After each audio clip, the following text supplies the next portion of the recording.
Donc aujourd'hui, j'ai une petite annonce à vous faire. Surtout, restez bien jusqu'à la fin de la vidéo. Aujourd'hui, on va parler de la future destination qu'on va décortiquer ensemble. Je pense qu'elle va vous plaire. Yo la famille, j'espère que vous allez bien. Yusta avec vous. Bienvenue sur la chaîne qui parle de voyage, de bons plans, de conseils et tout ce qui englobe notre chère planète. Tout d'abord, je voudrais vraiment vous remercier pour vos retours sur la Grèce. C'est vraiment quelque chose qui m'a fait plaisir. C'est vraiment quelque chose qui me motive à vous donner encore plus. Donc surtout restez branchés parce qu'il y a encore du très lourd qui arrive.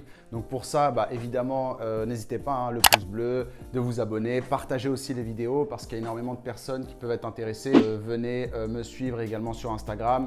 C'est là où il y aura un peu plus d'exclusivité. On fera beaucoup de sondages aussi pour voir quel pays vous voulez qu'on décortique ensemble. Donc aujourd'hui, ce sera une story time sur ce qui nous est arrivé en Grèce avec Mimi. Et si ce genre de format vous plaît, encore une fois, n'hésitez pas à me le dire, hein. Maintenant, vous commencez à avoir l'habitude. Place à la deuxième anecdote.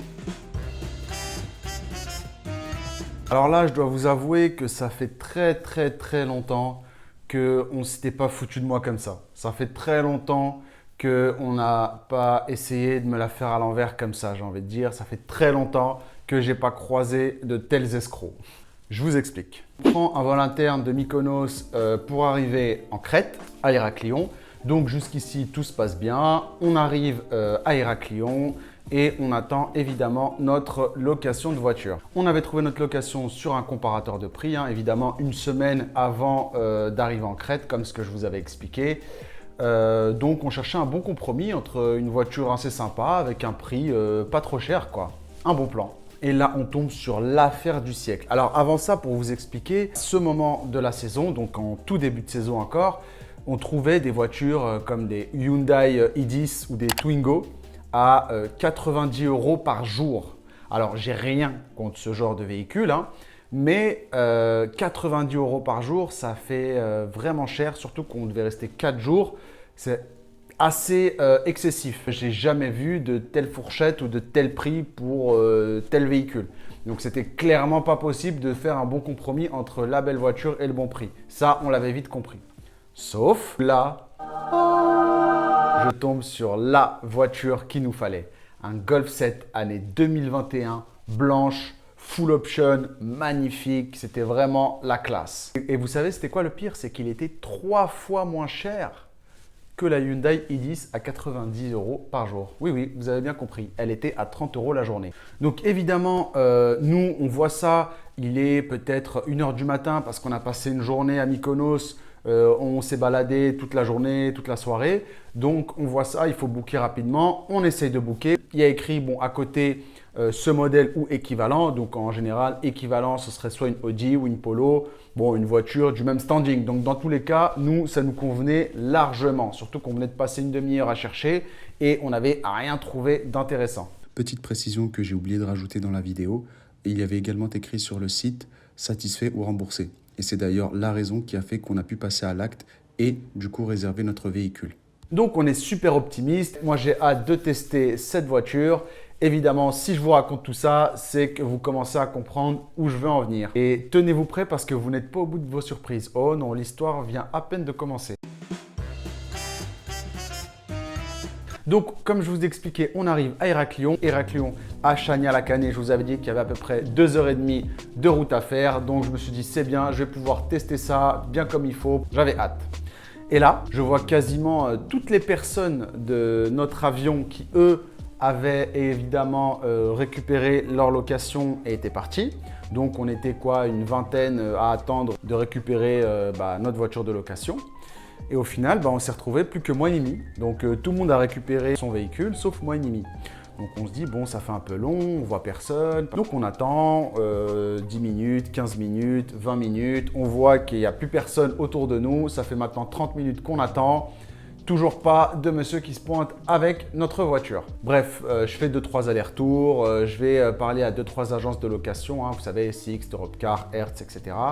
Et là, il y a une dame de chez Sixt qui me remarque, qui m'interpelle et qui me dit est-ce que je peux vous aider, etc. Donc voilà, je lui explique la situation, je lui montre le mail qu'on a bien une location, une réservation à telle heure, que la personne n'est toujours pas venue. Bon, Elle regarde sur son ordinateur, elle essaye de checker ça. Elle réussit à les avoir au téléphone. Elle m'explique que dans 10 minutes, la personne va venir nous fournir le véhicule.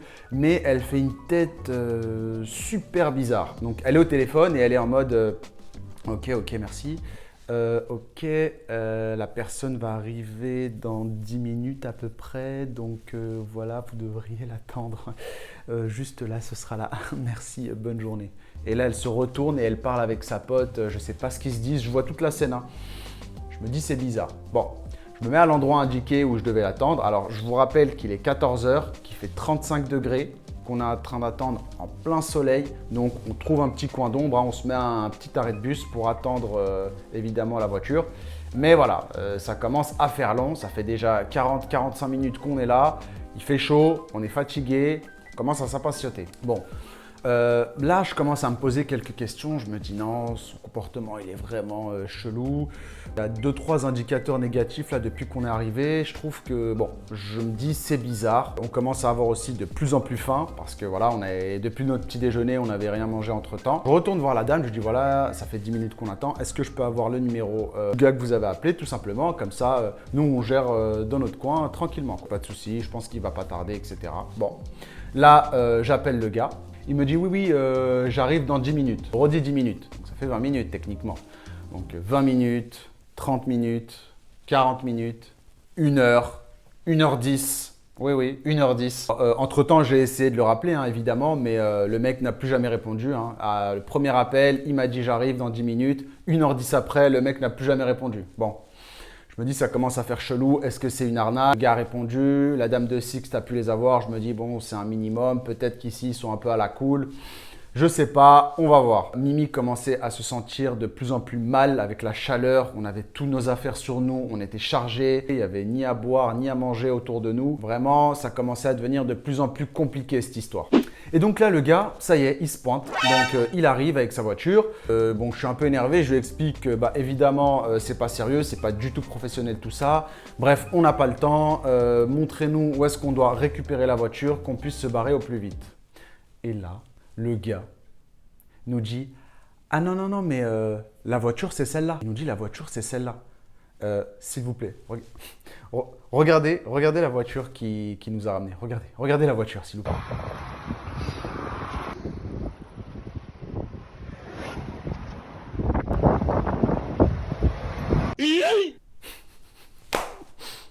Aujourd'hui, j'en rigole, hein. Mais quand il m'a dit ça sur le moment, j'étais choqué. Et là, je lui dis, mais vous savez, c'est un Golf 7, nous, qu'à la base, on avait loué, enfin, ce qui était écrit sur le site, à la limite, ou équivalent. Et là, le mec me regarde, mais avec d'un aplomb, le mec était d'un aplomb, mais incroyable. Il me dit, oui, il y avait aussi écrit et équivalent. Donc ça, c'est un équivalent. Oh là. Donc là, ça commence à monter, mais bien. Et là, je commence à péter un câble. C'est ce qu'il me dit, le gars. Mais d'un aplomb, encore une fois, mais sans pression. Hein. Il me regarde, il me dit bon, tu veux annuler la réservation ou pas? Bah, si t'es pas content, annule la réservation. Et là, je suis entré en éruption, mais le python de la fournaise. Hein. Bref, on commence à se prendre la tête, ça commence à devenir un petit peu chaud. Vraiment, c'est impossible que je parte avec ça. Et le gars me dit, écoutez, moi, je ne suis qu'un employé, je ne sais pas. C'est le seul véhicule qui me reste, donc il n'y en a pas d'autre. Donc c'est ça ou rien. Donc là, moi, le gars, je lui explique, alors, je ne vais pas annuler la réservation. Non, tu vas pas t'en tirer comme ça, mon petit gars. Tu vas rester avec moi et tu me trouves une situation. Et on partira pas, on bougera pas, toi et moi, tant que j'aurai pas la situation qui sera débloquée. Ou sinon, j'appelle la police. Là, il commence à s'énerver. Là, par contre, il s'énerve. Il me dit, mais appelle la police, n'importe quoi. Moi, j'ai rien à voir dans tout ça. C'est pas moi. Il est un peu bizarre, le gars, tu vois. Bref, ça commence à devenir de plus en plus tendu entre nous deux.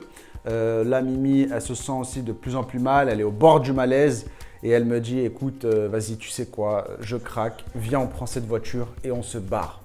Le mec, il commence à comprendre ce qui se passe, ce qui se dit, il commence à insister, à mettre les bons mots au bon endroit. C'est, regarde, ta femme n'est pas bien, prends ta voiture parce que là, sinon, ça ne va pas le faire. Donc, toute cette histoire-là que je vous raconte, ça dure à peu près encore 1 heure. Donc, ça fait quasiment 2 heures, 2 heures et demie qu'on est là à galérer sous un soleil de plomb.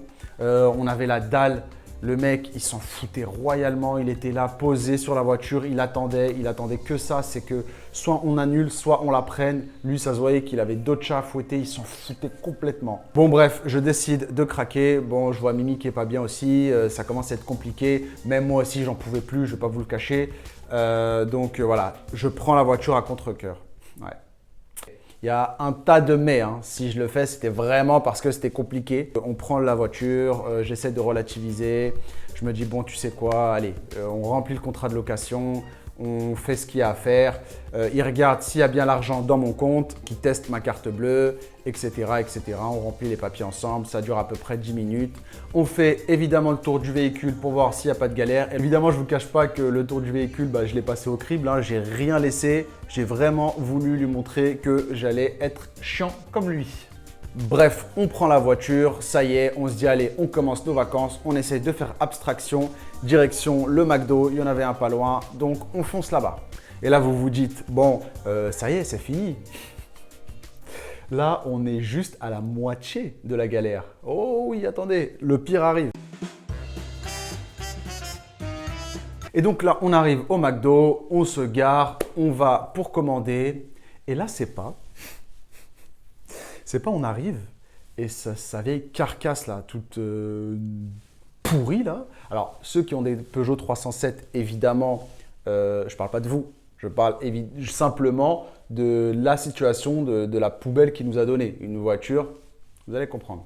Donc, on arrive et là, on voit que la Peugeot 307 qu'il nous a donnée, là, vert pomme en plus, ne se ferme pas.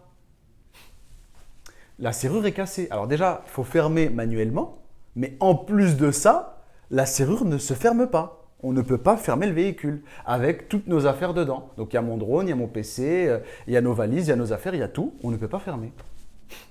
Donc là, je le rappelle.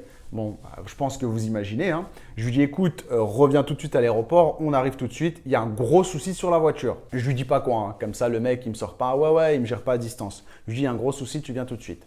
Bon, il n'était pas très loin, donc il est arrivé avant nous. On l'a retrouvé au même endroit. Je lui explique que la voiture ne se ferme pas, quoi. Donc déjà, voilà, il y a à peine la clim. On peut même pas brancher à l'USB les chargeurs, les téléphones, etc. Et la voiture, en plus de ça, ne se ferme pas. Vous savez ce qu'il me répond ? Vous savez ce qu'il me répond, le gars? Mais je vous jure que c'est vrai. C'est pas un prank, c'est pas… Le mec était sérieux.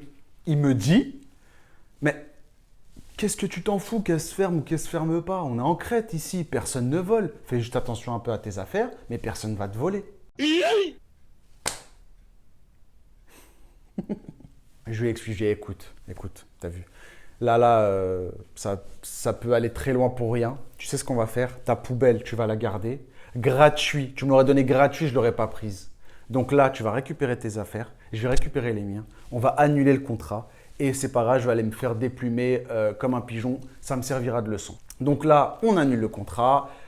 Il met que c'est bien terminé, etc., qu'on n'a plus rien à voir en commun. Donc, on le laisse partir avec sa poubelle. Nous, on va chez Hertz ou chez Sixt, je ne sais plus, c'est listé tous à côté. On prend 2-3, on les compare, on prend le moins cher, la Hyundai i10 qu'on a payé TTC. Bon, ça va, c'était les mêmes prix que sur Internet, donc ça allait. Donc, à 90 € la journée. Donc voilà, là, à ce moment-là, il est peut-être 19h, 19h30 à peu près. Je vous rappelle qu'on était là à 14h. On a passé toute l'après-midi sous la chaleur à se prendre la tête, en anglais en plus, qui puisait, donc son anglais n'était pas ouf. Le nôtre, il n'est pas non plus extraordinaire. Donc imaginez une dispute entre deux personnes qui se comprennent à moitié. C'est encore plus frustrant, vous voyez? Bref, on a encore 2h30 de route à taper. On monte dans la voiture et on se tire. On essaie de relativiser un maximum, on est KO, on arrive à Chania. Les membres de l'hôtel nous accueillent, ils sont hyper chaleureux, hyper accueillants, ils ont la pêche, ils nous voient, on tire la tronche, on est fatigué. On leur dit désolé, on vient de passer une grosse journée, on n'a qu'une envie, c'est d'aller se coucher et se reposer. Tout en se disant, ok, là ça a été galère, on a perdu une journée, bon, on va se rattraper demain. Là, on arrive à la dernière partie de cette galère incroyable. On zappe cette histoire, on passe des super moments en Crète. Je pense que vous avez vu la vidéo. Tout s'est très bien passé par la suite. Le soleil, le temps, la nourriture, les activités, etc. Là, on arrive à l'aéroport, donc à Héraclion, pour pouvoir repartir sur Paris. Et là, je revois cet aéroport et puis avec Mimi, on se regarde, on se dit, ah, tu te rappelles comme on a galéré ici? Et là, je dis, attends, en parlant de galère, je vais checker sur mes comptes pour voir justement si j'avais été remboursé. J'étais censé être remboursé 48 heures après. Et bien, j'ai toujours pas été remboursé. Ça veut dire que le monsieur a pris la location plus le budget de la caution. Et oui, c'est Noël. Donc, ça me faisait environ un total de 1350 euros. Donc, c'est simple, ils ont pris la caution et le prix de la réservation. Donc, ils ont pris 1350 euros comme ça, gratuit. C'est Noël, je vous dis. Faites-vous plaisir, en prenez plus la prochaine fois, vraiment faites-vous plaisir, quoi. Donc, comment vous décrire mon état à ce moment-là? Imaginez bien. Donc, je multiplie les appels, je me démène comme pas possible avec ma banque pour pouvoir trouver des solutions, essayer d'expliquer que c'était une arnaque, que je me fasse rembourser, etc. Et après un mois de combat acharné, j'ai quand même pu me faire rembourser. Merci beaucoup. Évidemment, j'ai été sur le site pour mettre mon meilleur avis négatif sur cette expérience. Et donc là, quand j'arrive sur le site, je me rends compte qu'il y a énormément d'avis négatifs en fait. Il y a une pluie d'avis négatifs. Arnaque, ils me doivent 200 euros, ils m'ont volé 700 euros, impossible de les joindre. Et là, je me dis, alors c'est comme ça en fait. On voulait me la faire à l'envers et aussi TTC comme ça en pleine face genre. Et en fait, c'est là que j'ai compris.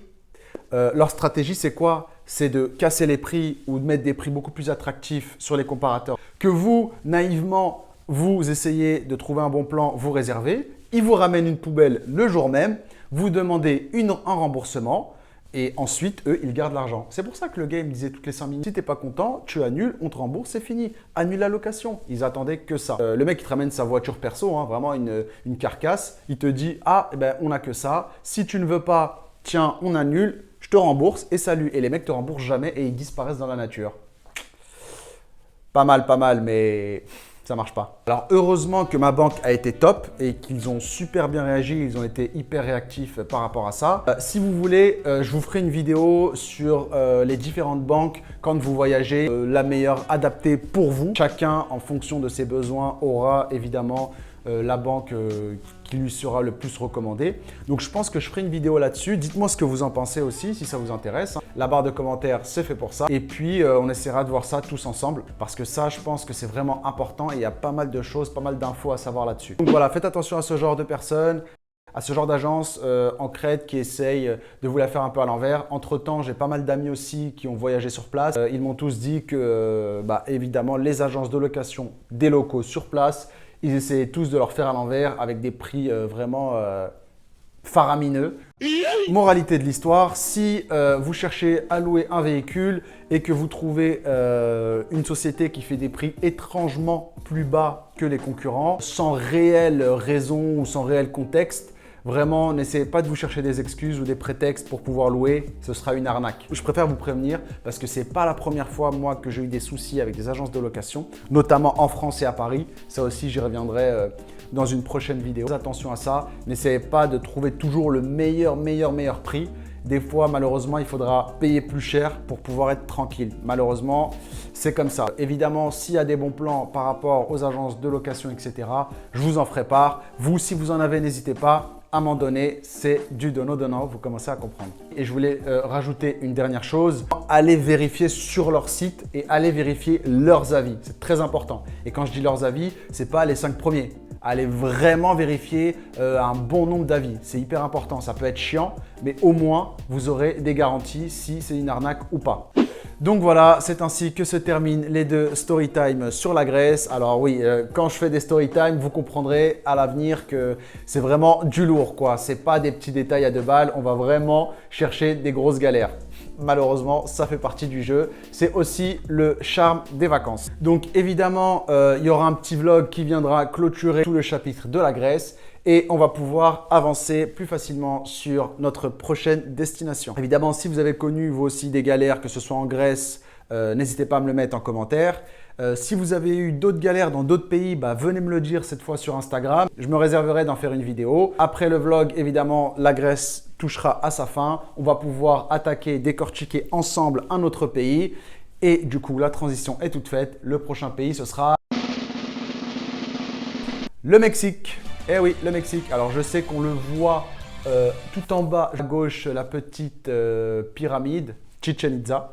Bon, on y reviendra dans une autre vidéo. Ne vous inquiétez pas, je vous concocte une petite vidéo aux petits oignons. En attendant, j'espère que cette vidéo vous a plu. Pensez à mettre un petit pouce bleu, à vous abonner pour ne pas rater les prochaines vidéos sur le Mexique. N'hésitez pas aussi à partager les vidéos pour vos amis, vos familles qui souhaiteraient voyager. Ça peut toujours servir. Je pense qu'on a fait le tour. On se dit à la prochaine la famille. Prenez soin de vous. Peace.